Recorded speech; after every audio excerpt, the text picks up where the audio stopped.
നിയമസഭ പാസാക്കിയ ബില്ലുകളിൽ തീരുമാനം വൈകിക്കുന്നതിനെതിരെ ഗവർണർക്കെതിരായി നൽകിയിരുന്ന ഹർജി പിൻവലിക്കാൻ സുപ്രീം കോടതിയെ സമീപിക്കുന്ന കേരളത്തിന്റെ നടപടിയെ ഒരു സർജിക്കൽ സ്ട്രൈക്കായിട്ടാണ് ഈ അഭിഭാഷകരും മറ്റും വിശേഷിപ്പിക്കുന്നത്. കാരണം ഇക്കാര്യത്തിൽ കേന്ദ്ര സർക്കാരിൻ്റെ ഒരു നീക്കം തടയിടുന്നതിൻ്റെ ഭാഗമായിട്ടാണ് കേരളം ഇത്തരമൊരു നടപടിയിലേക്ക് കടന്നതെന്നാണ് പൊതുവെ വിലയിരുത്തപ്പെടുന്നത്.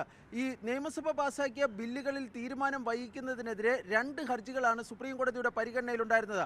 ആദ്യ ഹർജി ഈ തീരുമാനം വഹിക്കുന്ന ഗവർണറുടെ നടപടി ചോദ്യം ചെയ്തുള്ള ഹർജിയാണ്. രണ്ടാമതായി കേരളം നൽകിയിരുന്ന ഹർജി ബില്ലുകൾ അനന്തമായി തീരുമാനം വഹിപ്പിക്കുകയും അത് പിന്നീട് രാഷ്ട്രപതിക്ക് റെഫർ ചെയ്യുകയും ചെയ്തതുമായി ബന്ധപ്പെട്ട ഹർജിയാണ്. ഇതിൽ ആദ്യ ഹർജിയാണ് ഇപ്പോൾ കേരളം പിൻവലിക്കാൻ വേണ്ടി തീരുമാനിച്ചിരിക്കുന്നത്. ഇന്ന് കെ വേണുഗോപാൽ സുപ്രീം കോടതിയിൽ ചൂണ്ടിക്കാണിച്ചത് നിലവിൽ കേരള ഗവർണറുടെ പരിഗണനയിൽ തങ്ങളുടെ ബില്ലുകളൊന്നും തന്നെ ഇല്ല, അതുകൊണ്ട് തന്നെ തങ്ങളുടെ ഹർജി അപ്രസക്തമായി അത് പിൻവലിക്കാൻ വേണ്ടി അനുവദിക്കണമെന്നാണ് കെ വേണുഗോപാൽ കോടതിയിൽ ചൂണ്ടിക്കാണിച്ചത്. ഇതിന് മറ്റ് ചില കാരണങ്ങൾ കൂടി ഉണ്ട് എന്നാണ് പൊതുവെ വിലയിരുത്തപ്പെടുന്നത്. അതായത് തമിഴ്നാട് ഗവർണർ കേസിൽ കേന്ദ്ര സർക്കാരിന് സുപ്രീം കോടതിയിൽ നിന്ന് കനത്ത തിരിച്ചടിയാണ് ഉണ്ടായിരിക്കുന്നത്. ആ കേസിൽ സുപ്രീം കോടതിയിൽ സ്വാഭാവികമായും ഈ ഗവർണർമാരുടെ അധികാരവുമായി ബന്ധപ്പെട്ട് വിഷയമായതിനാൽ തന്നെ ആ കേസിൽ കേന്ദ്രത്തിന് ഈ പുനഃപരിശോധനാ ഹർജി നൽകാൻ വേണ്ടി കഴിയുന്നതാണ്. പക്ഷേ ആ പുനഃപരിശോധനാ ഹർജി നൽകിയാൽ നേരത്തെ കേസ് പരിഗണിച്ചിരുന്ന ജസ്റ്റിസ് JB പർഡിവാലയുടെ അധ്യക്ഷതയിലുള്ള ബെഞ്ചിന് മുമ്പാകെയാകും ആ ഹർജി വീണ്ടും പരിഗണനയ്ക്കായി വരുന്നത്.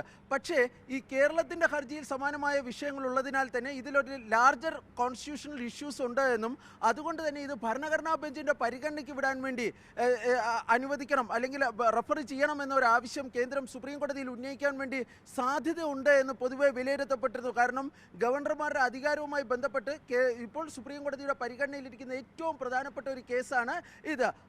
അതിൻ്റെ പശ്ചാത്തലത്തിൽ കേരളത്തിൻ്റെ ഹർജി ഭരണഘടനാ ബെഞ്ചിൻ്റെ പരിഗണനയ്ക്ക് വിടാൻ വേണ്ടി കേന്ദ്രം ആവശ്യപ്പെടുകയും അത് സുപ്രീം കോടതി അംഗീകരിക്കുകയും ചെയ്താൽ ഒരുപക്ഷെ ഈ ഹർജി തീരുമാനം വൈകുമെന്ന് മാത്രമല്ല, മറിച്ച് ഈ നിലവിൽ ജസ്റ്റിസ് JB പർഡിവാലയുടെ അധ്യക്ഷതയിലുള്ള ബെഞ്ച് ഗവർണർമാരുടെ ഇതുമായി ബന്ധപ്പെട്ട അധികാരം സംബന്ധിച്ച് പറഞ്ഞ വിഷയം ആ വിഷയം നേരിട്ട് ഭരണഘടനാ ബെഞ്ചിൻ്റെ പരിഗണനയ്ക്ക് പോകുന്ന തരത്തിലേക്ക് വരുന്നതായിരിക്കും. അത് തടയിടുന്നതിന് വേണ്ടിയാണ് കേരളം തികച്ചും അപ്രതീക്ഷിതമായി ഇന്ന് ഇത്തരമൊരു നിലപാട്, അതായത് ഗവർണർക്കെതിരായ ആദ്യ ഹർജി പിൻവലിക്കാൻ വേണ്ടി സുപ്രീം കോടതിയുടെ അനുമതി തേടിയിരിക്കുന്നത്. രണ്ടാമത്തെ ഹർജി, അതായത് ഗവർണർ രാഷ്ട്രപതിക്ക് അയച്ച ഈ ബില്ലുകൾ റെഫർ ചെയ്തതിനെതിരായിട്ടുള്ള ഹർജികൾ കോടതിയുടെ പരിഗണനയിൽ തന്നെ നിലനിൽക്കുമെന്നും കെ വേണുഗോപാൽ വ്യക്തമാക്കുകയും ചെയ്തിട്ടുണ്ട്. കേന്ദ്രത്തിനും ഇന്ന് ഈ കേരളത്തിൻ്റെ നീക്കം വളരെ അപ്രതീക്ഷിതമായിരുന്നു.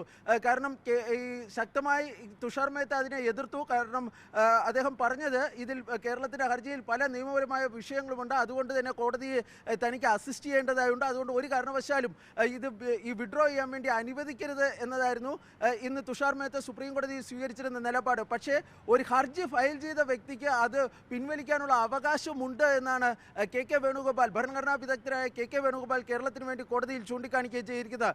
ഫലത്തിൽ കേരളം ഇന്ന് നടത്തിയത് ഒരു അപ്രതീക്ഷിത നീക്കം മാത്രമല്ല, ഒരു സർജിക്കൽ സ്ട്രൈക്കാണ് കേന്ദ്രത്തിനെതിരെ നടത്തിയതെന്നാണ് ഈ അഭിഭാഷകരും മറ്റും ചൂണ്ടിക്കാണിക്കുകയും ചെയ്യുന്നത്.